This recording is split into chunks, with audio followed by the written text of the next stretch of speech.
Hello. In Chapter 8, Sonny went missing. Chapter 9. Yes, Count Olaf continued, it certainly is strange to find a child missing, and one so small and helpless. Where's Sonny? Violet cried. What have you done with her? Count Olaf continued to speak as if he had not heard Violet. But then again, one sees strange things every day. In fact, if you two orphans follow me out to the backyard, I think you will see something rather unusual. The Baudelaire children didn't say anything, but followed Count Olaf through the house and out the back door. Violet looked around the small scraggly yard, in which she had not been since she and Klaus had been forced to chop wood. The pile of logs they had made was still lying there untouched, as if Count Olaf had merely made them chop logs for his own amusement, rather than for any purpose.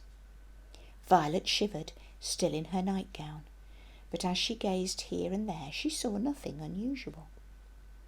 "You're not looking in the right place," Count Olaf said.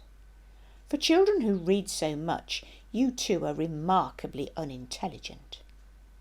Violet looked over in the direction of Count Olaf, but could not meet his eyes. The eyes on his face, that is. She was staring at his feet, and could see the tattooed eye that had been watching the Baudelaire orphans since their troubles had begun. Then her eyes travelled up Count Olaf's lean, shabbily dressed body, and she saw that he was pointing up with one scrawny hand. She followed his gesture and found herself looking at the forbidden tower. It was made of dirty stone, with only one lone window, and just barely in the window was what looked like a bird cage. "Oh, no," Klaus said in a small, scared voice, and Violet looked again. It was a bird cage, dangling from the tower window like a flag in the wind. But inside the bird cage she could see a small and frightened Sonny. When Violet looked closely, she could see there was a large piece of tape across her sister's mouth and ropes around her body. She was utterly trapped. "Let her go," Violet said to Count Olaf. "She has done nothing to you. She is an infant." "Well now," Count Olaf said, sitting on a stump, "if you really want me to let her go, I will. But surely even a stupid brat like you might realise that if I let her go, or more accurately, if I ask my comrade to let her go, poor little Sonny might not survive the fall down to the ground. That's a 30-foot tower, which is a very long way for a little person to fall, even when she is inside a cage. But if you insist—" "No!" Klaus cried. "Don't!" Violet looked into Count Olaf's eyes, and then at the small parcel that was her sister, hanging from the top of the tower and moving slowly in the breeze. She pictured Sonny toppling from the tower and onto the ground, and pictured her sister's last thoughts being ones of sheer terror. "Please," she said to Olaf, feeling tears in her eyes, "she's just a baby. We'll do anything, just don't harm her." "Anything?" Count Olaf asked, his eyebrow rising. He leaned in toward Violet and gazed into her eyes. "Anything, would you? Would you, for instance, consider marrying me during tomorrow night's performance?" Violet stared at him.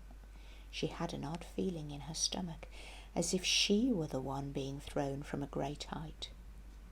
The really frightening thing about Olaf, she realised, was that he was very smart after all.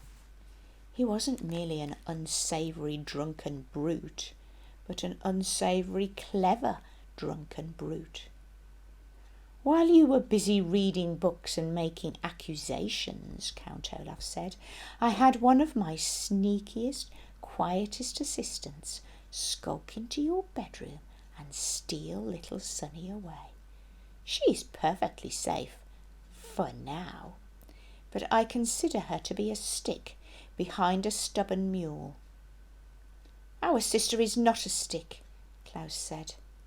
A stubborn mule, Count Olaf explained, does not move in the direction its owner wants it to.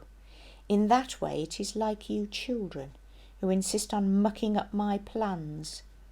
Any animal owner will tell you that a stubborn mule will move in the proper direction if there is a carrot in front of it and a stick behind it. It will move toward the carrot because it wants its reward. It wants the reward of food, and away from the stick because it does not want the punishment of pain. Likewise, you will do what I say to avoid the punishment of the loss of your sister, and because you want the reward of surviving this experience. Now, Violet, let me ask you again, will you marry me? Violet swallowed and looked down at Count Olaf's tattoo. She could not bring herself to answer. Come now, Count Olaf said, his voice faking, a word which here means feigning kindness. He reached out a hand and stroked Violet's hair.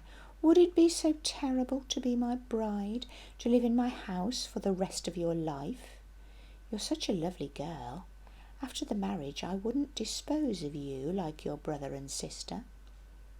Violet imagined sleeping beside Count Olaf and waking up each morning to look at this terrible man.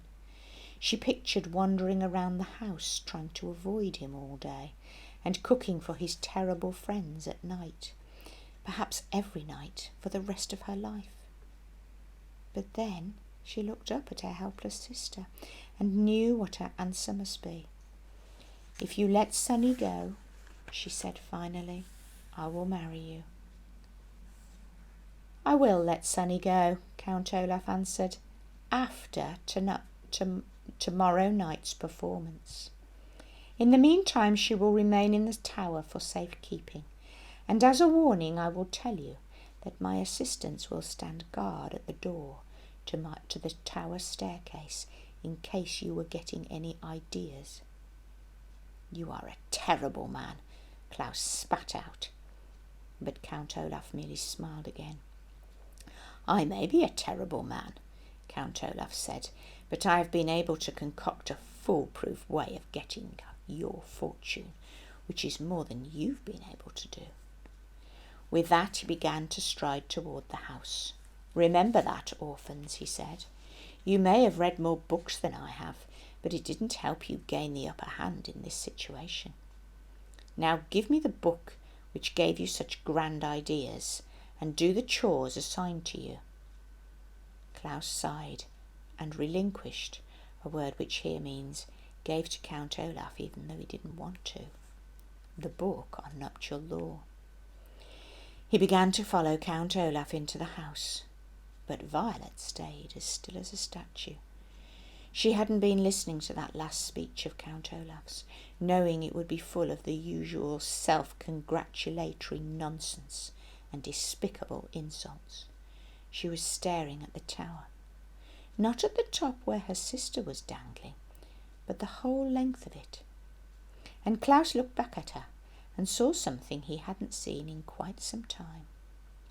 To those who hadn't been around Violet long, nothing would have seemed unusual.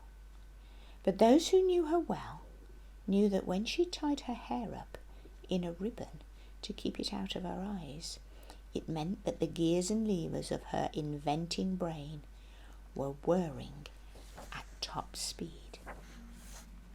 The end of chapter 9.